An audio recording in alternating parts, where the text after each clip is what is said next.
Hey everyone, hopefully you're having a wonderful Friday. I got a good one for you today. Questions about Chrystia Freeland are coming through Parliament asking if Mark Carney is her overseer or what's going on there. So, with no further ado, let's get into it. The honourable member from Thornhill. It's day 2 in the House as the first female finance minister, again, is being publicly humiliated by the fake feminist prime minister.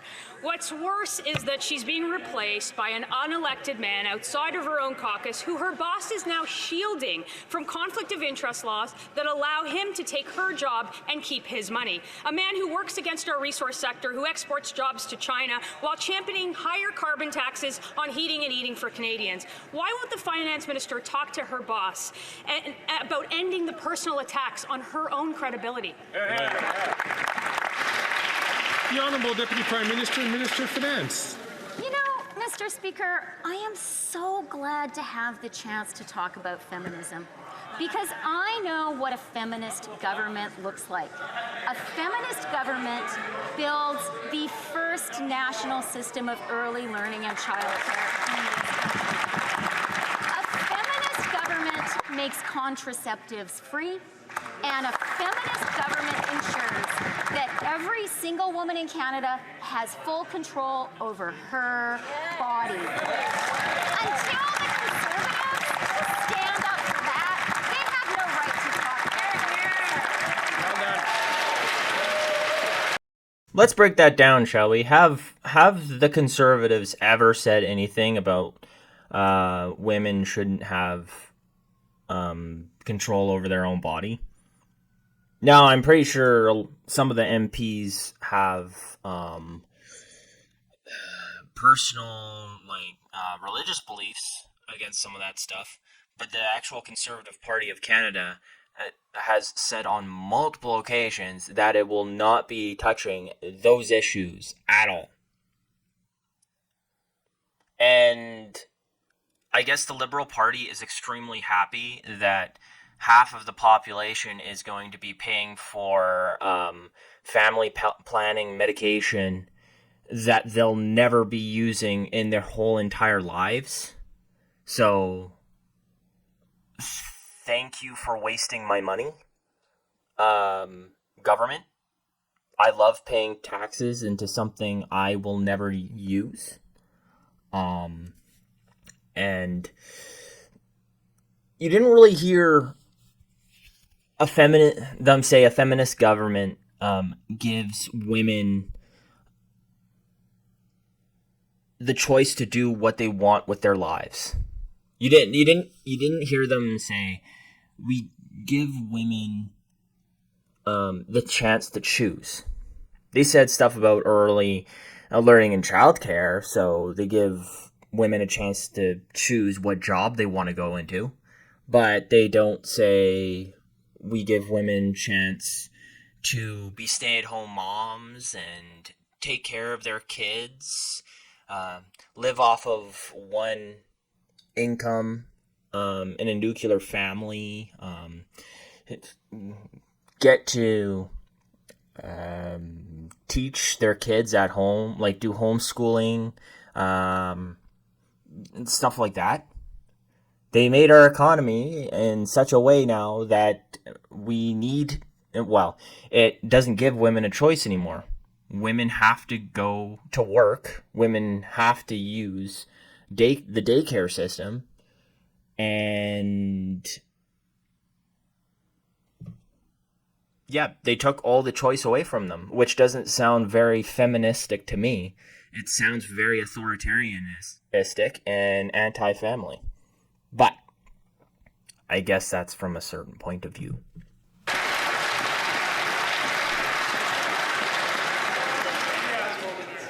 The honourable member from Thornhill.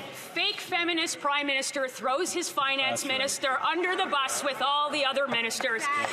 The real record of this finance minister is record smashing 1 million people visiting a food bank in her province. In Ontario, 1 in 4 Canadians living in poverty. Canadians now spend more in taxes than they do on housing, on food, and on clothes combined. No wonder they're putting the training wheels back on for her. She can tell that to the Prime Minister. The Honourable Deputy Prime Minister and Minister of Finance. Mr. Speaker, I've stood up to Trump, and I have stood up to Putin.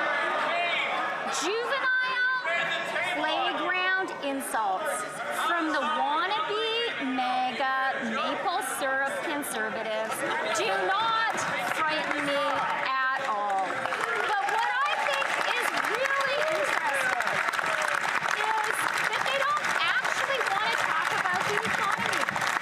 And that's because good economic news for Canadians is bad news for them. How pathetic that they put their own partisan interest first.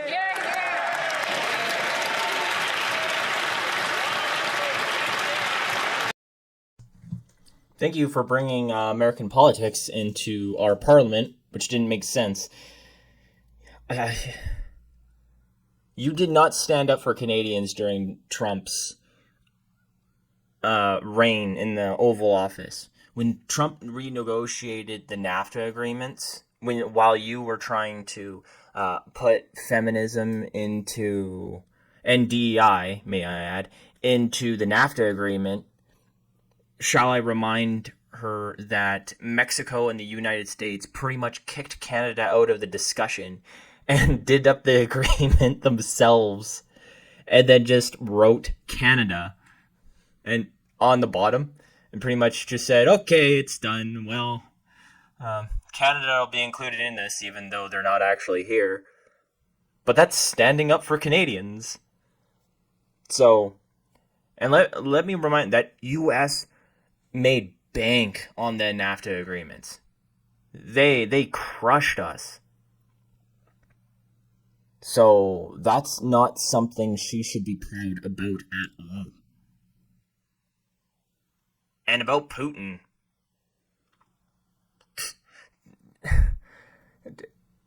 I don't think she's ever stood in front of Putin.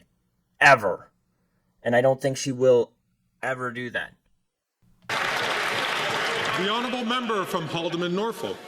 After 9 years of this Liberal NDP government, taxes are up, costs are up, crime is up, and now time is up. This self-proclaimed feminist Prime Minister has repeatedly shoved aside strong women who have stood up to him. Now the Prime Minister is replacing the first ever female finance minister with an unelected Mark Carbon Tax Carney. Why is this finance minister allowing herself to be publicly humiliated in this manner? The Honourable Minister. Mr. Speaker, it is a bit rich to hear the member of the Conservative Party pretend to care about feminism when their own leader was using misogynistic hashtags on their videos to attract men who hate women. Mr. Speaker, it was anything but feminist when they bring forward backdoor legislation to ban abortion and to take away women's right to choose their own rights, Mr. Speaker, or when they all voted against increased funding to combat gender-based violence or to support survivors. Mr. Speaker, their leader doesn't care about women or equality. He only cares about himself.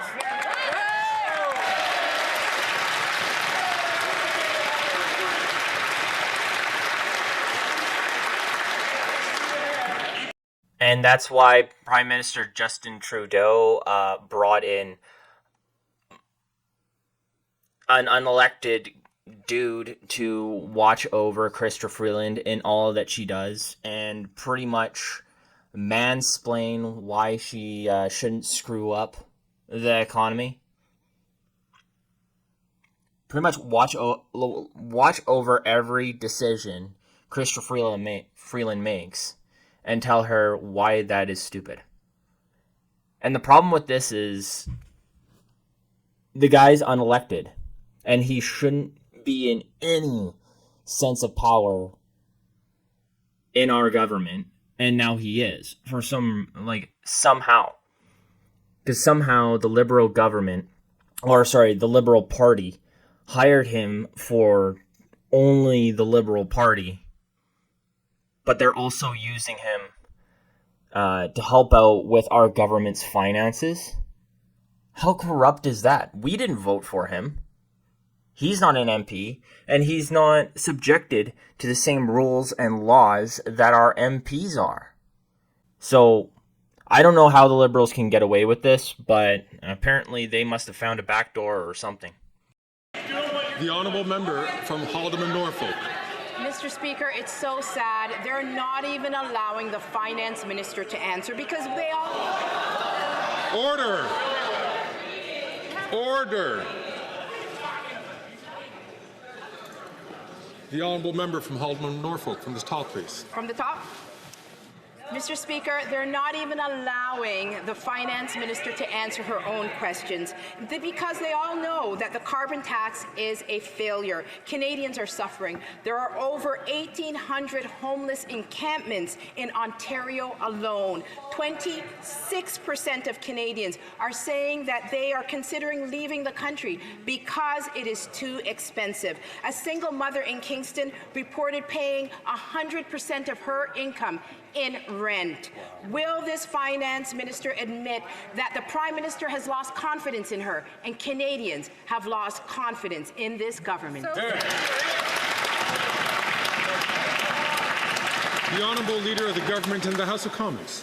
Thank you, Mr. Speaker. Mr. Speaker, the Conservatives keep talking about women, but they don't support policies that support women. Right. Why are they against affordable childcare? If they care about that single mother, they should be supporting affordable childcare. Mr. Speaker, if they care about women's economic freedom, they should be supporting childcare. If they care about women's rights, they should be supporting a woman's right to choose. The real fake feminists, Mr. Speaker, are the people who sit on that side of the aisle. Right.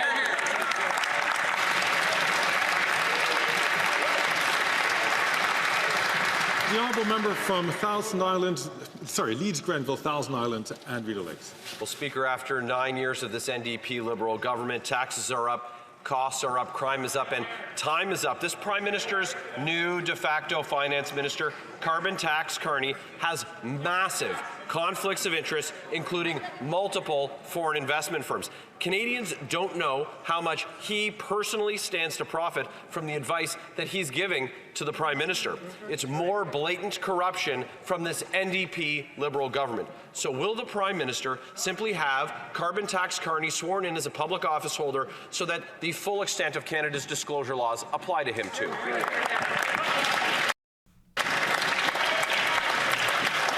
The Honourable Deputy Prime Minister and Minister of Finance. Mr. Speaker, unlike the Conservatives, we do believe in listening to experts from across the country. But let's talk about where the Conservatives get their ideas. The Conservative leader gets his advice on helping Canadians with their grocery bills from a Loblaws lobbyist. He gets his advice on Ukraine from Elon Musk and from Tucker Carlson. And he has courted the support of misogynists and cozied up to the far right. Those are the advisors Canadians should be really concerned about. And the Liberals get their environmental plans from Greta Thunberg and I can't say that word. The WEF. And they get their orders from Ukraine from the USA. So whatever the USA wants the Liberals to do, they do it. And I have no clue what they were talking about with Tucker Carlson and the Conservatives. That's American stuff, not Canadian. So I thought she was gonna say from like Rebel News or Northern Standard, or Western Standard, sorry. But apparently not. Apparently the Liberals don't even know the conservative media here in Canada. The honourable member from Regina Capel has stood in this place and understands the importance of calling members to order so that those who do have the floor have the opportunity to address the House. The honourable member from Leeds Grenville, Thousand Islands and Rideau Lakes. It's absolutely absurd to hear the finance minister give anyone lessons about who they're taking advice from. Arch-liberal elitist Mark Carney. This guy has more conflicts than the twice guilty and convicted prime minister of their party. And they're letting carbon tax Carney keep all the money and all the power by covering up his massive conflicts of interest while giving away that finance minister's job. He makes millions from foreign investment firms, and now he's advising the prime minister. So why is the prime minister letting carbon tax Carney keep the money and the power and serving as the real finance minister? And that's something I didn't even think about. How do you track the ethics on this? Or what I mean by that is, like, he doesn't have to follow the same ethics laws as the MPs. So we can't drag him in front of the ethics commissioner. Not that the ethics commissioner has any teeth whatsoever. But he also doesn't have to follow any of the laws. He can just invest in the things that he knows that are going to go up, and then tell Chrystia Freeland to pour money into it, and then he makes even more money. Or he can tell Chrystia Freeland that she needs to invest more in housing, and certain companies look pretty good because they're in Quebec or something, or they're pretty big, just like the SNC Lavalin scandal, right? And then all that money goes towards Mark Carney. Things people don't really think about. It's all corruption just to make the guy rich. The Honourable Leader of the Government in the House of Commons. Mr. Speaker, it's absolutely shameful what the Conservatives are doing. When there is a Canadian who doesn't agree with their vision for Canada, what do? Attack them. Whether it's anybody who doesn't agree with what the Conservatives do, the only thing they know how to do is denigrate that person. Mr. Speaker, we should be able to disagree without being disagreeable. We should be able to hear advice from a whole wide range of actors without attacking their character and bringing down fellow Canadians. They should be ashamed of their actions. Thank you, Mr. Speaker. Very good.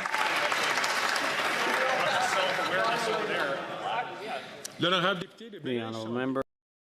Yeah, that was a little bit hypocritical of her, saying that the Conservatives just attack, and while also, on the other hand, saying that the Conservatives don't care about women.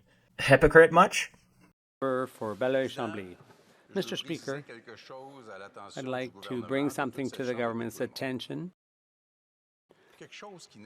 something that won't happen. The Bloc will not agree to tolerating encroachment on Quebec's jurisdiction in exchange for this or that. That won't happen. The Liberal government has to be consistent. They should. Okay, I think I'm going to end her here, guys. I'm at about the 30-minute mark, so I really do not want to listen to the Bloc Quebecois ask their questions at this point in time. They're already irritating to myself. I can't imagine you guys. Let me know in the comments down below whether or not you want to listen to the rest of this question period. I'll do it up for you. And like I said, if you like this content, give it a like. And if you can, give a subscribe, that would be awesome as well. I'm hoping to get to about 500 by the end of this month. Other than that, that's all I got for you. Have a great day.